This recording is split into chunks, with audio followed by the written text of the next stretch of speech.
Hi friends, welcome to my channel. நம்ம channel நம்ம இன்றைக்கி என்ன பார்க்க போகிறோம்னு பார்த்தீங்கன்னா, ஒரு சூப்பரான வாழைப்பூ வடை தாங்க. கடலைப்பருப்பில் எப்படி செய்யுதுன்னு பார்க்க போகிறோம். ரொம்ப சிம்பிளாக செஞ்சிடலாங்க. வீடியோக்குள்ளே போகிறதுக்கு முன்னாடி நம்ம சேனல் வரைக்கும் சப்ஸ்கிரைப் பண்ணாதீங்க, சப்ஸ்கிரைப் பண்ணிக்கோங்க ஃப்ரெண்ட்ஸ். இப்போ வாங்க வீடியோக்குள்ளே போகலாம். வாழைப்பூவெல்லாம் நல்லா க்ளீன் பண்ணி இந்த மாதிரி ஒரு கைப்பிடி அளவுக்கு நல்லா க்ளீன் பண்ணி எடுத்து வச்சுருக்கேங்க. கடலைப்பருப்பு ஒரு மணி நேரத்துக்கு முன்னாடி நல்லா ஊற வச்சுட்டு நல்லாவே ஊறிடுச்சு பாருங்கள். இப்போ தண்ணியெல்லாம் நம்ம வடிகட்டிட்டு மிக்ஸி ஜாரில் சேர்த்துக்கலாம்.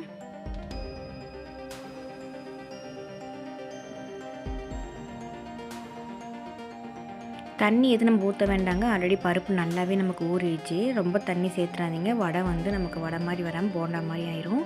தண்ணி சேர்த்தாமல் இப்போ நம்ம ஊற வச்சுருக்க பருப்போட அந்த ஈரப்பதத்திலே பருப்பு நல்லாவே நமக்கு நல்லா குறன்னு வந்துடும் பாருங்கள். இப்போ நம்ம எல்லா பருப்பும் சேர்த்தாமல் ஒரு கைப்பிடி அளவுக்கு பருப்பை நம்ம அப்படியே எடுத்து வச்சுருக்கோம். இப்போ மிக்ஸி ஜாரில் ஒரு முழு பூண்டு தோல் உரிக்காமல் சேர்த்துக்கலாங்க. இந்த அளவுக்கு பட்டை சேர்த்துக்கலாம். ஒரு ஸ்பூன் அளவுக்கு பெருஞ்சீரகம் சேர்த்துக்கலாம். தேவையான அளவுக்கு உப்பு சேர்த்துட்டு நல்லா குறன்னு அரைச்சி எடுத்துகிட்டு வந்துடலாங்க. நைஸாக அரைக்கக்கூடாது. இந்த மாதிரி குறன்னு இருக்கணும். பருப்பு ஒரு 3/4 அளவுக்கு மட்டும் உடஞ்சா போதுங்க. இந்த அளவுக்கு நம்ம குறன்னு அரைச்சி எடுத்துகிட்டு வந்துட்டோம். அப்புறம் இது எல்லாத்தையும் நம்ம அந்த பவுலில் மாற்றிக்கலாம். நம்ம தண்ணியை ஊற்றாமல் நல்லா இந்த மாதிரி அரைச்சி வந்திருக்கோம் பாருங்கள். தண்ணி ஊற்ற வேண்டாம், அதிகம் தண்ணியை ஊற்றாதீங்க. பருப்பு ஊறின அந்த ஈரப்பதத்துலேயே நமக்கு நல்லா குறன்னு அரைச்சி வந்துடும். நைஸாக எப்போயுமே நம்ம வடை போடுறதுக்கு மாவு நைஸாக அரைக்கக்கூடாது. இந்த மாதிரி குறன்னு அரைச்சிட்டோம்னா பருப்பு வடைக்கு ரொம்ப வாயிலாக கடிப்படுறதுக்கு நல்லாயிருக்குங்க.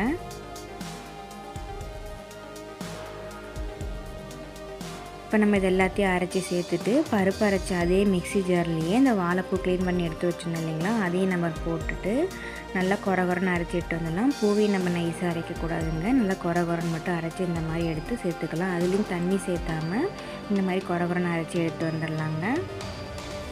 இப்போ பூவையும் நம்ம அரைச்சி அதோடு நம்ம சேர்த்துட்டோம். வாழைப்பூ நம்ம சேர்த்தாச்சு. இப்போ அதுக்கப்புறமா 2 பெரிய வெங்காயத்தை கட் பண்ணி பொடுசாக கட் பண்ணி கூட சேர்த்துக்கலாம். காரத்துக்கு 3 பச்சை மிளகாய் சேர்த்துருக்கேங்க, பொடிசாக கட் பண்ணி. புதினா கருவேப்பிலை மல்லி 3ஐயும் நம்ம நல்லா கட் பண்ணி இது கூட சேர்த்துக்கலாம்.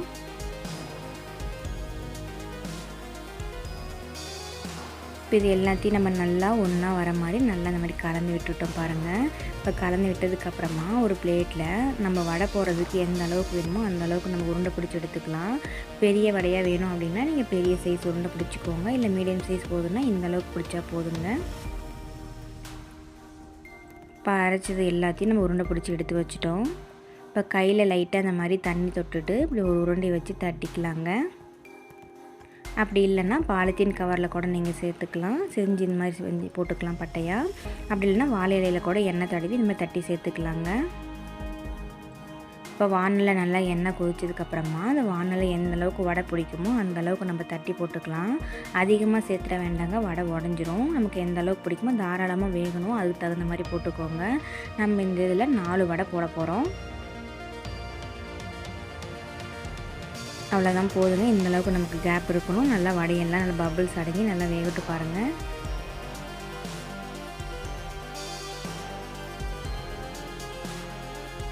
நல்லா அந்த மாதிரி எடுத்து விட்டுருங்க. எல்லா பக்கமும் நல்லா முறுமுறுன்னு வேகணும் இல்லைங்களா, அதனால் அந்த மாதிரி எடுத்து விட்டுடலாம். அவ்வளோதாங்க. ரொம்ப சிம்பிளாக சூப்பராக ஒரு சூப்பரான கடலைப்பருப்பில் வாழைப்பூ வடை எப்படி செய்யுதுன்னு நம்ம இந்த வீடியோவில் பார்த்தோம். இதே மாதிரி எல்லா ஒன்றையும் நம்ம தட்டி போட்டு வடையை சுட்டு எடுத்துகிட்டு வந்துடலாங்க. பார்க்கவே நல்லா ஸ்பைஸியாக சூப்பராக இருக்குது பாருங்கள். கண்டிப்பாக நீங்களும் உங்கள் வீட்டில் இதேமாதிரி ட்ரை பண்ணி பார்த்துட்டு எப்படி இருக்குன்னு கமெண்ட்டில் சொல்லுங்கள். தேங்க்யூ.